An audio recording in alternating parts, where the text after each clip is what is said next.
నన్ను తీసుకోవాలి ఈ ఫిల్మ్‌లో ఒక డైరెక్టర్, ప్రొడ్యూసర్ అనుకుంటే అది వచ్చి తీరుతుంది. I I completely believe in it. ఎందుకు జరగలేదు, ఎందుకు ఇలా జరిగింది, ఇలా మిస్టేక్ ఎందుకు జరిగింది, అవి చాలా వస్తాయండి, చాలా వస్తాయి. Disappointments are a part of especially actors లైఫ్లో. ఓకే, అంటే కొన్ని మెసేజ్లు వస్తూ ఉంటాయి. ఈ మెసేజ్లకు సంబంధించి రిప్లైలు ఇస్తే ఆఫర్లు వస్తూ ఉంటాయి అనుకోవాలి, అంతేనా? అది నాకు జరిగింది కాబట్టి నేను చెప్తా.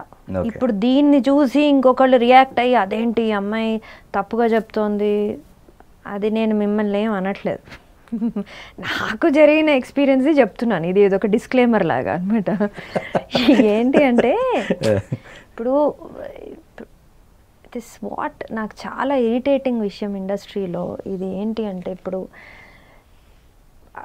నేను ఎక్కడికి వెళ్ళినా ఏ నేను చెప్పేది ఇది ఎప్పుడు 2004 నుంచి 2010 వరకు జరిగిన జర్నీ గురించి, ఇప్పుడుది కాదు. 5 to 7 years స్పాన్లో ఆ థాట్ ప్రాసెస్.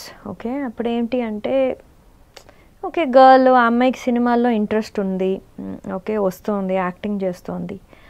యాక్టింగ్ అనేది ఒక టైంలో అంటే నాకు ఎదురైన మనుషులు తనకి అరే అర్చనకి ఇంట్రెస్ట్ ఉంది, తనకి ప్యాషన్ ఉంది, మంచిగా యాక్ట్ చేస్తోంది, అందుకే చేస్తోంది అని ఎందుకు ఆలోచించరు? ఓకే మనం ట్రై చేద్దామా, లేకపోతే ఓకే మెసేజ్ పెడదామా, మెసేజ్ పెడితే తను రిప్లై ఇస్తుందేమో, వేరే ప్రాజెక్ట్ ఇద్దామా. This is such a nonsense thought process.